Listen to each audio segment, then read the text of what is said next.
escola do mundo, onde eu posso ensinar e aprender. A palavra da sabedoria é a nossa EBD. Deus é o nosso diretor, o Espírito Santo nosso professor. A Bíblia é a cartilha que ensina o caminho, a verdade e a vida. Deus é o nosso diretor, o Espírito Santo nosso professor. A Bíblia é a cartilha que ensina o caminho. Olá, meus irmãos. Prazer estar aqui com vocês mais uma vez para uma aula da Escola Bíblica Dominical. Nós estamos estudando uma revista cujo título é muito interessante. É preciso tomar cuidado com certas ideias e suas consequências, ou alguém pode se machucar. Hoje é a nossa quinta aula, e o título da nossa aula é Gnosticismo, a negação da matéria. Mas Deus a criou, e Jesus encarnou. Você deve estar pensando assim, mas peraí, Beto, logo na primeira aula, que foi você que deu, você não falou de agnosticismo? Você vai repetir a aula? Não. Vejam bem, aquela aula que nós tivemos foi de agnosticismo. Hoje nós vamos falar sobre gnosticismo, né? Um A faz muita diferença aqui no sentido, e nós vamos trabalhar isso ao longo da nossa aula, tá? O texto base da nossa aula hoje, na verdade, são dois, né? 1 João 4, versículos de 1 a 3, e 2 João 4, versículos de 4 a 6. Mas, antes de nós fazermos a leitura bíblica, eu quero convidar você a fechar os seus olhos para que a gente possa pedir para que Deus nos abençoe e que Ele abra o nosso coração e a nossa mente para que a gente possa entender aquilo que Ele quer conversar conosco, aquilo que Ele quer nos ensinar, para que a nossa vida cristã seja transformada através da palavra dele. Vamos lá? Senhor Deus, nosso Pai, nós te agradecemos e te louvamos pelo privilégio, ainda que virtualmente, ó Pai, de estarmos reunidos ao redor da tua palavra para estudá-la. Pai, fale aos nossos corações, abra as nossas mentes para que possamos aprender sobre a tua palavra, não só do ponto de vista intelectual, mas que a nossa vida cotidiana, a nossa vida cristã, seja transformada através desses estudos. Em nome do Senhor Jesus, o nosso Salvador, nós te pedimos e te agradecemos. Amém. Vamos lá, pessoal. Abra sua Bíblia em 1 João 4, versículos de 1 a 3, e 2 João 4, versículos de 4 a 6. Se você quiser, acompanhe aqui com a tela, que a gente vai projetar aqui os versículos para seguirmos aqui na aula. Vamos lá.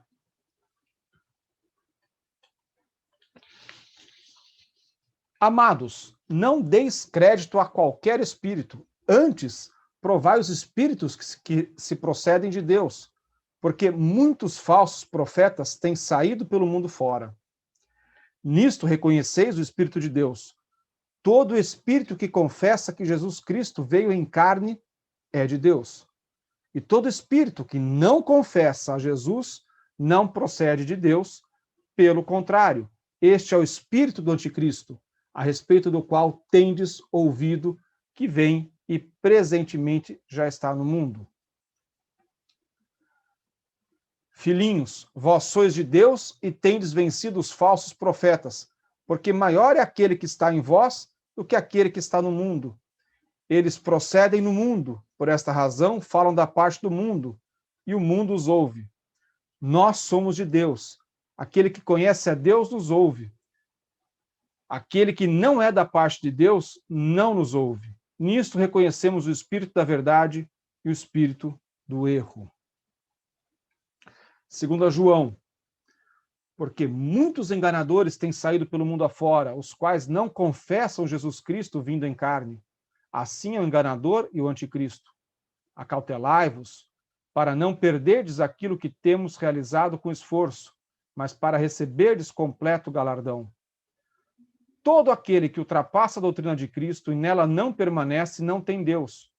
O que permanece na doutrina, esse tem tanto o Pai como o Filho. Se alguém vier ter convosco e não traz essa doutrina, não recebais em casa, nem lhe deis as boas-vindas, porquanto aquele que dá as boas-vindas faz-se cúmplice das obras más. Olha que interessante. Os dois textos falam da mesma temática. Qual é? A natureza humana de Cristo. Os dois textos falam claramente que Cristo se fez homem, nasceu da carne, era humano como nós somos. E o texto vai mais adiante ainda, ele diz assim, quem negar isso, rejeite, porque não é de Deus, não procede de Deus. E o que isso tem a ver com a nossa aula? Que eu já disse que nós vamos falar sobre gnosticismo. Vamos lá. Né? Então, a primeira coisa que a gente precisa colocar é que, logo no começo do cristianismo, muitas heresias surgiram. E uma delas é o gnosticismo. Vocês lembram que nós trabalhamos já o sentido dessa palavra grega, gnose, né? Da onde vem gnosticismo, é conhecimento. O agnóstico é aquele que diz que não é possível ter conhecimento a respeito de Deus. Essa aula é a primeira aula que nós fizemos. Nós estamos na 5ª. Então, se você perdeu essa aula, acesse a playlist para ver o que nós falamos sobre o agnosticismo. Né? Nós colocamos que um agnosticismo é aquele que não nega Deus, mas é um ateu em cima do muro, porque ele diz que Deus pode existir ou pode não existir. O agnosticismo diz que é impossível conhecer a Deus. Gnosticismo, então, vem da palavra gnose, conhecimento. É uma seita ou uma filosofia, vamos assim colocar, que tem como um traço marcante o sincretismo. Junta um pouco de todo mundo e faz uma mistura. E tem raízes fortes no pensamento, na filosofia helenística, nos gregos. E a base central é o conhecimento. Então, vejam, o ser humano, ele é salvo, ele atinge uma evolução conforme ele se aprofunda no conhecimento. Tá? E tem uma ideia primordial em Platão. Então, dentro daquela característica de sincretismo, de extrair uma base de pensamento e filosofia de vários lugares, os gnósticos têm uma raiz lá no pensamento de Platão, que a gente não vai aprofundar muito aqui, porque não é esse o objetivo, mas para você entender. Platão dizia que a realidade está no mundo das ideias, não no mundo físico. Então, a partir deste pensamento de Platão, os gnósticos dão uma superdimensão, uma superimportância para aquilo que é metafísico, para aquilo que está no plano espiritual, no plano das ideias. E despreza a matéria, despreza aquilo que é físico. Tá? Então, olha só. O pensamento gnóstico, o domínio físico é mau. Apenas o espiritual é bom. O mundo físico é uma grande ilusão, não corresponde com a verdade. Tá? E do gnosticismo, nós temos várias heresias que foram derivadas. Uma delas é o ascetismo. O que diz essa heresia? Que todos os prazeres do corpo são ruins. E eu tenho que privilegiar o espírito em detrimento do corpo. Então, os ascéticos, eles se privam de alimentação como fonte de prazer. Eles se privam de qualquer prazer físico corporal, porque isso é ruim, isso é péssimo na visão gnóstica. E é interessante que Paulo faz uma advertência clara em relação a isso em 1 Timóteo 4, versículo 3. Depois, eu gostaria que você desse uma olhada na sua Bíblia. Paulo deixa bem claro que nós, como cristãos, não devemos nos privar dos prazeres de uma boa alimentação. Porque é Deus que nos dá o alimento. O alimento foi criado para nos trazer uma sensação prazerosa, não só para alimentar o nosso corpo, mas para nos dar uma sensação prazerosa de saciedade. Então não é pecado a gente fazer um bom churrasco? Não, não é. Não é pecado eu comer uma comida que eu goste? Não, não é.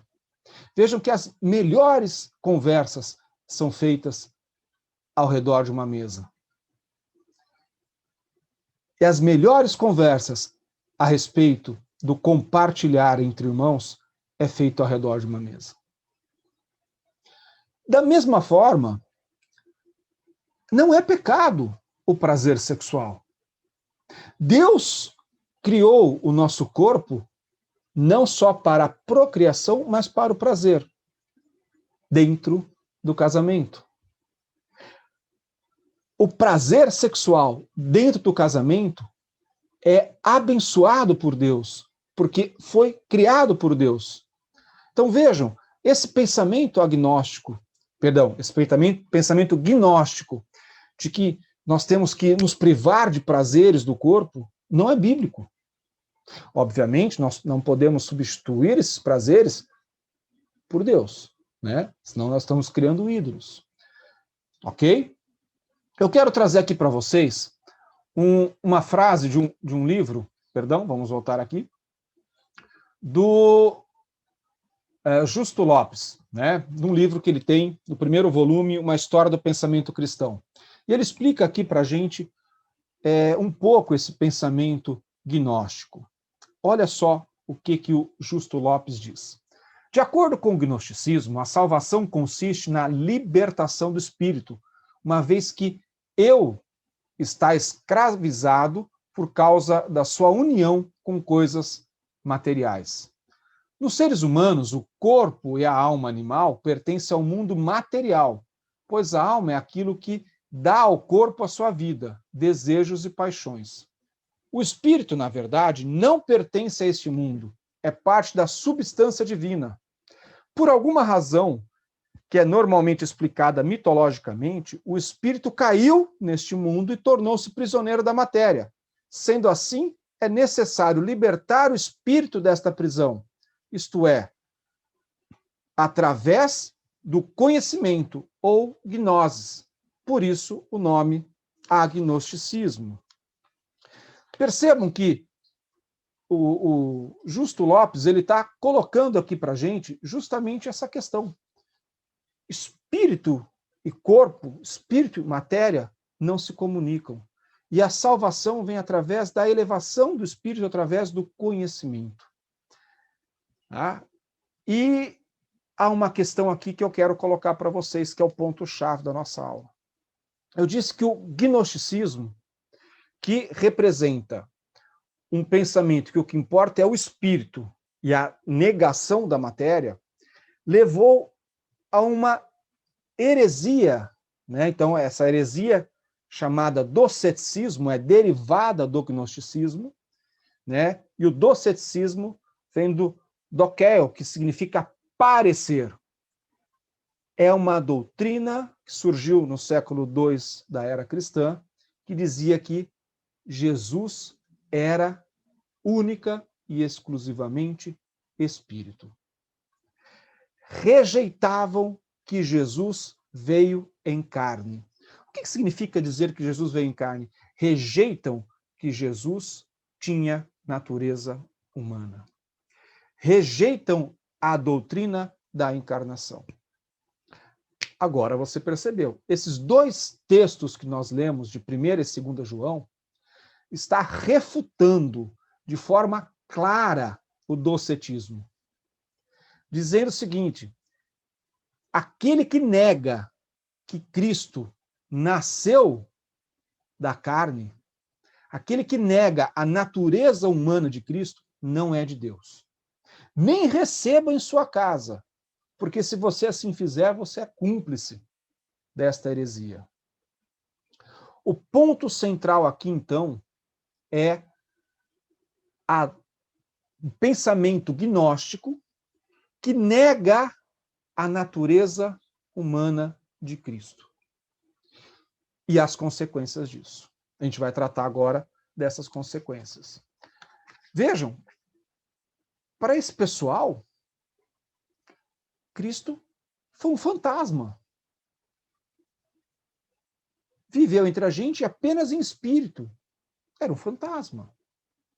E isso é tremendamente perigoso para o estudo da cristologia, porque nega a natureza humana de Cristo. Você pode estar perguntando, mas qual é o problema de negar a natureza humana de Cristo? A gente vai ver aqui agora, tá? Vamos lá. A Bíblia apresenta Jesus como totalmente humano e totalmente divino. Jesus, como membro da Trindade, como filho de Deus, ele tem uma natureza 100% de Deus, 100% divina. Mas, no plano da salvação, lá em Gênesis 1, lá em Gênesis, quando Deus expulsa Adão e Eva do paraíso, mas menciona o plano da salvação, que diz que da mulher sairá o seu descendente que ferirá a serpente com o calcanhar. Ele está mencionando Cristo. Então, desde quando Adão e Eva foram expulsos do paraíso, Deus já tinha um plano da salvação para enviar o seu filho em forma humana, nascido de mulher, para resgatar o homem. Para que o seu filho morresse na cruz no lugar do ser humano. Então, Jesus tem duas naturezas. Tem uma natureza humana e tem uma natureza divina. Esse pensamento gnóstico que nega a natureza humana, ela é perigosa porque ela distorce os textos bíblicos. Ela vai dizer que Jesus era um super homem porque ele se valia da sua natureza humana, então, portanto, ele não sofreu, ele fingiu sofrer. Ele não esteve propriamente conosco, ele parecia estar. Ele não morreu. Se ele não morreu, ele não ressuscitou. Só pode morrer aquele que tem natureza humana. E se ele não morreu, ele não ressuscitou. E, gente, e se ele não morreu e não ressuscitou, ele não pagou os meus pecados na cruz. Percebam como nefasta essa teoria é. E como é perigosa. Mas ela se apresenta de forma muito sutil nas igrejas hoje em dia, supervalorizando a natureza divina de Cristo, que é importantíssima. Ele é filho de Deus. E, ao mesmo tempo, ele integra a Trindade. Mas ele se fez homem, como um de nós, para que ele pudesse sofrer a nossa dor, pagar pelos nossos pecados, morrer em nosso lugar e ressuscitar. Tá? Então, vamos lá. Vamos dar uma olhada nessa plena natureza humana de Cristo. Tá? Jesus era realmente um ser humano. Ele nasceu de parto normal, né? Nasceu de mulher, e a questão sobrenatural do nascimento dele está, na verdade, na concepção. Ele foi concebido por obra do Espírito Santo, mas ele, enquanto homem, ele experimentou limitações humanas, né? E a Bíblia é rica em nos dar esse detalhe. Ele se alimentava porque ele tinha fome, né? Veja o que diz lá em Mateus 4, versículo 2. E depois de jejuar 40 dias e 40 noites, Jesus teve fome.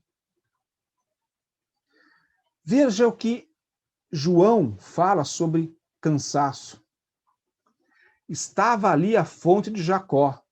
Cansado da viagem, assentara-se Jesus junto à fonte por volta da hora sexta. Ele sente fome, ele sente cansaço. Ele chorava. A dor do choro, o que implica em sentimentos eminentemente humanos, né? E João 11, 32 a 36 fala de quando ele teve a notícia de que Lázaro, seu amigo, estava morto. Quando Maria chegou ao lugar onde estava Jesus, ao vê-lo, lançou-lhe aos pés, dizendo: Senhor, se estiveras aqui, meu irmão não teria morrido. Jesus, vendo-a chorar, e bem assim os judeus que a acompanhavam, agitou-se no espírito e comoveu-se. E perguntou: onde o sepultastes? Lhes responderam: Senhor, vem e vê. Jesus chorou. E então disseram os judeus: vede quanto o amava. Jesus era humano, sentia fome, cansaço, sentia tristeza e sofreu todas as dores da humanidade na cruz. À hora nona, clamou Jesus em alta voz: Eloi, Eloi, lama sabachthani, que quer dizer: Deus meu, por que me desamparaste? Você negar a natureza humana de Jesus implica em você dizer o seguinte: quando os soldados romanos colocaram os cravos na mão de Cristo, ele não sentiu nada. Quando ele foi chicoteado, ele não sentiu nada. Quando foi colocada a coroa de espinho, ele não sentiu nada. Quando a lança foi transpassada, era só uma ilusão, não era um corpo. Vejam, negar a natureza de Cristo implica em negar o sacrifício vicário de Jesus na cruz. O que significa dizer o sacrifício vicário da cruz? Jesus se sacrificou em nosso lugar e pagou a nossa culpa, pagou o nosso pecado. Né? Jesus era 100% humano, no sentido de que ele se fez homem. Né? Essa é a doutrina da encarnação. Deus se manifestou, andou entre nós através de um corpo humano que sentia fome, que sentia cansaço, que sentia tristeza, que sentia angústia, que sentiu sofrimento, que morreu e ressuscitou, mas que morreu. Olha só.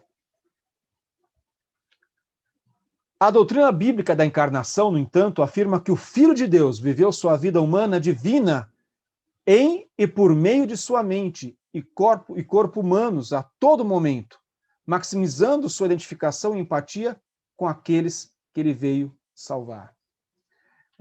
Jesus sabia exatamente das nossas dores, dos nossos sofrimentos, porque ele se fez um de nós para poder cumprir o plano da salvação, desenhado e arquitetado desde lá em Gênesis.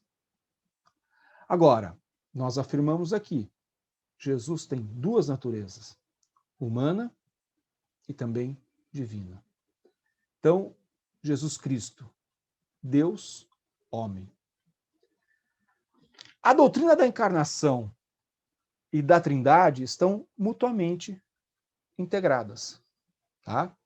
O Filho que veio da parte do Pai e pela vontade do Pai tornou-se substituto do pecador na cruz. Jesus, 100% homem, 100% Deus. Essa frase eu achei muito legal, por isso que eu trouxe aqui da revista para colocar aqui para a gente. O Filho que veio da parte do Pai e pela vontade do Pai tornou-se substituto do pecador da cruz. Jesus nunca poderia ter nos substituído da cruz se ele não tivesse nascido da carne. Tá? Isso precisa ficar muito claro para a gente. Caminhando aqui para a nossa conclusão. O gnosticismo enfraquece a fé ao negar a humanidade de Cristo. Mas as Escrituras nos ensinam que a sua humanidade é plena, real e fundamental para a realização da sua obra vicária, verdadeira satisfação da justiça de Deus e justa identificação conosco da nossa realidade humana. Cuidado, qualquer doutrina que negue que Jesus se fez homem para sentir as nossas dores, para morrer na cruz em nosso lugar, é heresia. E como diz a Bíblia, deve ser afastada. Queridos, que essa palavra possa te abençoar, que essa palavra possa reafirmar a sua fé em Cristo Jesus como nosso único e suficiente Salvador. Deus te abençoe. Até o nosso próximo encontro. Até mais.